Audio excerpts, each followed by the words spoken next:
हक अल्लाह हक। बच्चा जी खलीफा किधे गया आज? उसने कम गए किधे काम गए?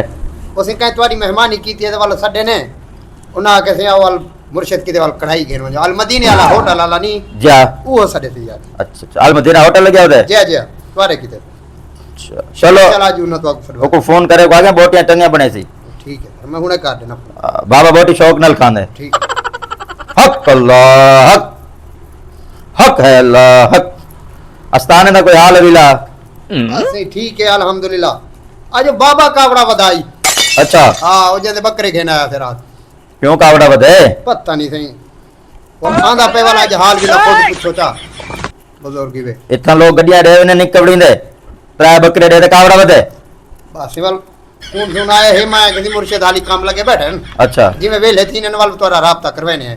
अच्छा यार आवे सी तवल उन्हें को टाइम दीते मैं किसी मुर्शिद वो शाम को वेले होने मेहमान को हक अल्लाह आवे सी तवल होटल वाले दा काम थी सी जी कुछ ना कुछ ओ ही देवे सी पुत्र बकरे रह गए ओ 40-50 हजार देवे सी जी जी इतना जेड़ा आंदे दे वेंदे जेड़ा वेंदे ओ ही दे देवेंदे। ठीक है हक अल्लाह हक। चेक जी जी जिना को टाइम दीता है बाबे और को हां लगदे वो आंदे पैन वाल सडू गन्ना गन्ना अल्लाह बेहतरी करे सी। आओ पिया मियां हक अल्लाह हक। अस्सलाम वालेकुम रहमतुल्लाहि व बरकातहू।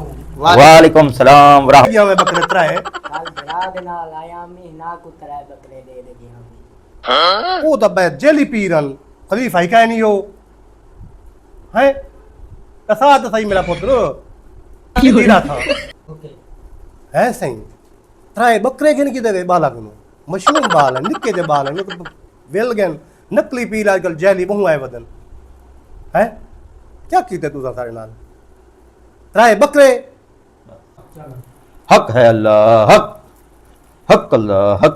बाबा असा ते को जैली पीर लग दे नकली पीर लग दे बच्चे दा काम कीते बच्चे तो बहु गर्दिश आई जी बच्चे दा रिश्ता ना थींदा आई आके मेरे को लग दे बाबा तू खुद ही गर्दिश है चाहे मेरे को जरा हाथ चेक करवा। बा मेरे को कोई गर्दिश कहनी मेरे को कोई खिनाद कहनी मैं ठीक हाँ नमाज पढ़ता अल्लाह अल्लाह करना मेरे को क्या गर्दिश है तू सब बाला कोई मैं लौट की दे त्राए बकरे ना गलत काम में त्राए बकरे दो मेरे को वापस मेरी कोई गर्दिश कहनी मैं ठीक हाँ मैं अपना काम करे ना हलाल दी रोजी करे ना मेरे त्राए बकरे वापस दो दसे हक अल्लाह हक। मेरे बकरे वापस दो बस चुप बाबा चुप बाबा चुप नहीं थी को सबर बाबा सबर बाबा साहब हाल काट दे से टेंशन है कि नहीं बाबे को पानी पिलाओ ओए बाबे को ठंडा करो।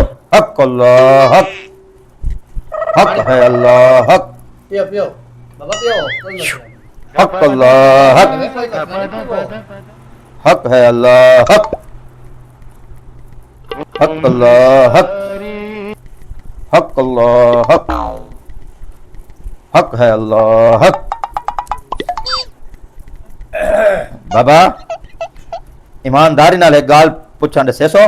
हाँ जी हाँ दसो जेड़ी गाल आखो मैं हुक्म मनना मैं ईमानदारी नाल दसा बाबा रात ता तू जेले सुता पिया होने जी हाँ तू डर वेने जी हाँ खरी गाल है खरी ठीक आते पे तेरे जिस्म विच सुइयां पुड़दे हैं सुइयां को बाबा सही फरमांदे पे अल्लाह क्या मसला है चुप बाबा साहब जान दे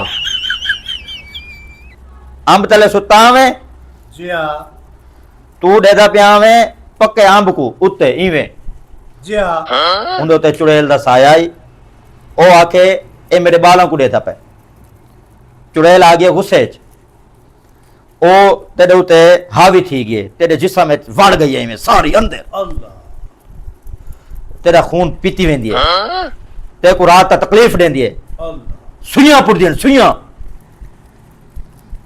काम तेरा औखा है सच है ते को मारण दे मरना चाहता बाबा बाबा साहब ठीक कर दे सी परेशान ना थी चुड़ैल भिड़ी खड़ी है चुड़ैल नाल पंगा गिनना औखा है बड़ी खतरनाक चुड़ैल है बाबा साहब ठीक कर दे सी अच्छा पैसा लग सी पैसा चोखा 50,000 बाबा 50,000 जिंदगी का मामला है कुछ घट करो बाबा ऐसे ये वाला गरीब आदमी है सवेर दा शुदा इंतजार करें दा खड़े थोड़ी जी कोई शफकत करो जा खलीफा तेरी सिफारिश करे ना पे 30,000 थी वैसे तेरे वास्ते। ठीक है ठीक है ठीक है ठीक है। एक बिया काम कल ही टाइम अल मदीना होटल दो 1 किलो कढ़ाई बनवा दे बाबे वास्ते सुथरे बोटी आली भेजे बाबा बोटी शौक नल खांदे। ठीक है पैसे तक इन रख किलो वाल। हक अल्लाह हक खलीफे को दे दो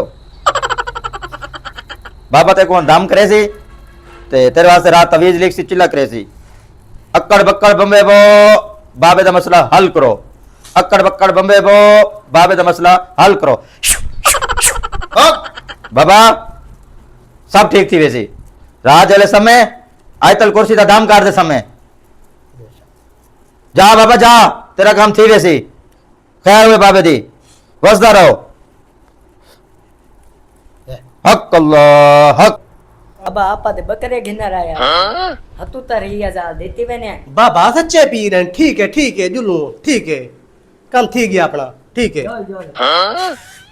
हाँ बच्चा गए गए थे मुर्शिद ਵੱਡੇ ਐਨ ਬੱਕਰੇ ਗਿੰਨਣ ਉਹ ਸੀ ਸਵੇਰ ਦਾ ਫੋਨ ਕਰਦੇ ਦਿਮਾਗ ਖਾਦੀ ਖੜਿਆ ਵਲ ਬਾਬੇ ਦੇ ਕਮਾਲ ਡਿਠੇ ਨਾ ਹਾਏ ਹਾਏ ਮਜ਼ਾ ਆ ਗਿਆ ਸਹੀ ਬਾਬਾ 30,000 ਹੱਥੋਂ ਦੇ ਗਏ ਇਹ 30,000 ਸਵੇਰੇ ਯੂਬੀਐਲ ਚ ਮੇਰੇ ਅਕਾਊਂਟ ਚ ਜਮਾ ਕਰਾ ਦੇਵੇਂ ਜੀ ਹਾਲੇ ਪੈਸੇ ਇਕੱਠੇ ਕਰਨੇ ਆ ठीक है ਕੁਝ ਨਹੀਂ ਤੱਕ ਵਲ ਕਾਰ ਗਿਣਸੋ ठीक है वाल बाबा